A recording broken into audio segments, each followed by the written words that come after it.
Donald Trump seems to be concerned about possibly running against Bernie Sanders when he runs his re-election campaign.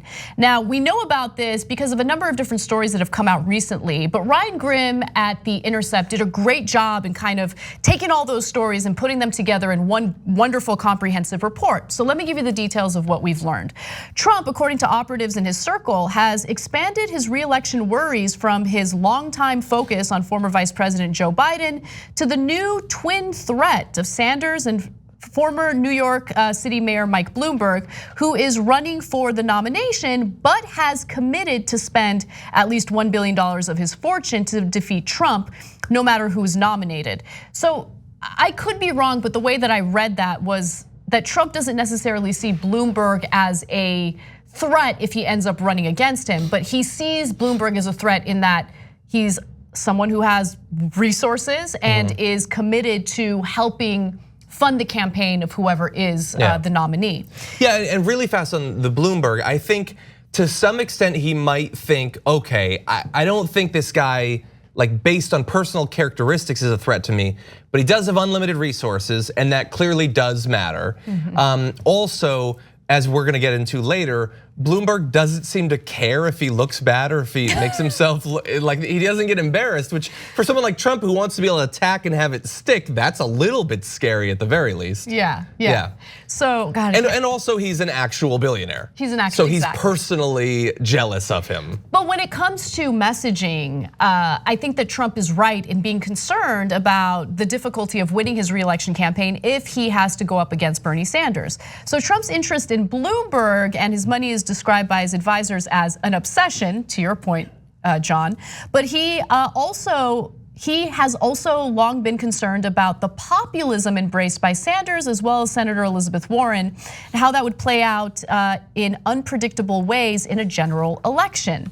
Now remember, Trump himself ran on a populist message. He was disingenuous, he didn't actually mean any of it, but he did understand that there was a lot of economic frustration among Americans, and he tapped into that and he used it to his advantage. If he were running up against someone like Bernie Sanders, I mean, you're talking about someone who's genuine in that messaging. He's been fighting for the working class his entire political career. In fact, even before he had a political career, he's always been involved in some form of activism, even before he was an elected official. Trump believes that he is hurting Sanders by attacking him, while the president's advisors believe he is helping Sanders with those same attacks. Okay, so I'm gonna give you some examples of Trump's attacks which have not worked, but before I do that, I do wanna go to a video that was made public recently. Lev Parnas's lawyers released an audio recording of a Trump fundraiser in 2018. And in it, Trump talks about Bernie Sanders and how it would have been a disaster if Hillary Clinton chose Sanders as opposed to Tim Kaine as her running mate. Take a listen. Greatest thing was half my motivation in working was not let her do it. 100%. Right. Yeah. That's why I think a big part of our vice president would have been tougher. Kaine was one. Yeah. I couldn't. But I think Bernie, because all those people that hated her so much who voted for me. I got 20% of Bernie vote. People don't realize that because of trade, because he's a big trade guy. He basically says we're getting screwed on trade, and he's right. I'm worse than he is. And we can do something about it. I don't know if he could have. Had she picked Bernie Sanders, it would have been tougher. It was the only one I didn't want her to pick. Only one I didn't want her to pick. So he knew that the popularity of Bernie Sanders, and more importantly, what he represented, would be a challenge for his election. Yeah, if he'd been picked, she would have won. I mean, it would have been super weird, and I don't know if he would have accepted, and she never would have done it. None of this makes any sense, but it was so close that anything. It's not but then you wouldn't have had Tim Kaine.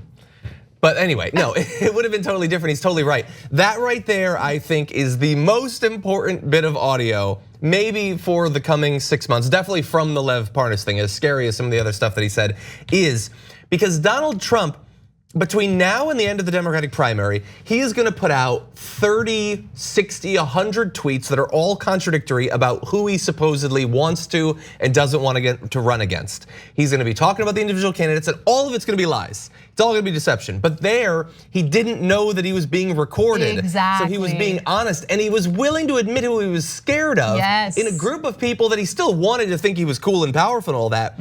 But it was tearing up his mind so much that it still slipped out. And he didn't know that it'd be released, so that you can actually take to the bank. If I were Bernie Sanders, I would be running that in ads. He has to. And I think that his campaign this time around is a lot savvier. I think that it's his campaign staffed by the right people, which is why you've seen a significant difference in his foreign policy messaging this time around. But yeah, I think that this is exactly what you want to use, not only against Donald Trump, but in this primary election when Bernie Sanders is being smeared as the least electable against Donald Trump. No, let's take a listen to this audio.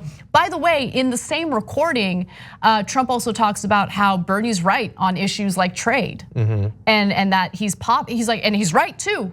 Yeah. Trump said that. It's incredible. So you're right in that Trump is gonna message things that he doesn't even believe publicly, but what matters is what he's saying behind the scenes when he thinks no one's listening. Yeah. Yeah, and also, I read an article today, and I know that there's a difference between Donald Trump and some of his strategists. They think different things about what it would be like to run against a Bernie Sanders. Some regular standard Republican strategists think oh yes, we want to run against someone who said that they're a socialist. That's easy street. Those people are morons. They don't know what they're talking about. I wrote one of my op-eds for The Hill 2 months ago was why Donald Trump is right to fear running against a socialist. Because the thing is, Donald Trump, if he has to run against Bernie Sanders, he's gonna do the Republican thing. He's gonna say, this guy's a socialist, he's crazy. But at some point, he's gonna have to say what that means. Right. And he can't reveal any bit of Bernie's platform without some people in that crowd going, oh, well, that sounds pretty good. Especially the components that are effectively what Donald Trump lied about the last time around and said that he supported, including universal health care. Now, Donald Trump is gonna have to stand against that to say that socialism is crazy. And all those people in that crowd that are slowly dying from chronic illnesses are gonna find Bernie Sanders' platform really appealing. Definitely. I mean, it reminds me of when Sean Hannity had that segment to tear AOC down. And so on this giant screen, he has a list of all these incredibly popular things that AOC's fighting for, like healthcare, free public education, college education, all that stuff. And he's listing these things as if they're bad. But remember, the vast majority of Americans are struggling right now because of how this system is broken, how the economic system is rigged against them. So he was really helping AOC out, and she used that to her advantage, which is super smart. Yeah, and she should run in ads too. Yeah. And this is like every conversation about Trump versus Bernie, articles about it, they talk about populism. One of the reasons I kind of almost hate that term in modern usage is because it can mean so many different things, obviously. Right, and it's not to say that Donald Trump didn't have any traditionally economic populist positions. He did. He lied and pretended that he was a progressive effectively on a few different issues. And then there were things like trade, which fits into that umbrella, but it's not one of people's top concerns. For some perhaps, but not for a lot. Most of his populist positions were just xenophobia, which is effectively what Republicans have been running on for a long time. He talked about Mexico, he talked about trade, he demonized immigrants. All of that stuff will remain. It's just going to be a battle, we'll have to see. Does that sort of cultural identitarian populism, can that actually cause people to continue to vote against their economic interests when a strong, bold, progressive populist platform is presented to them? Yeah, and we're about to see. But look, with all the attacks against Bernie Sanders by the left, I don't want to say the left, by Democrats. By Democrats, he continues to rise in the polls. So he's, I would argue, the most vetted candidate when it comes to media attacks and attacks from his own party. So I'm looking forward to that fight. Don't miss your chance to win a trip to Los Angeles and have dinner with Cenk, John, and me. Just head to tyt.com/dinnerinla to register to win. Sign up for a free Aspiration Spend and Save account. Then you just register your eligibility and swipe your Aspiration card daily on purchases to gain entries. Not only are you entering to win a trip to Los Angeles and dinner with TYT hosts, you're also not depositing your hard-earned money into fossil fuel exploration or production.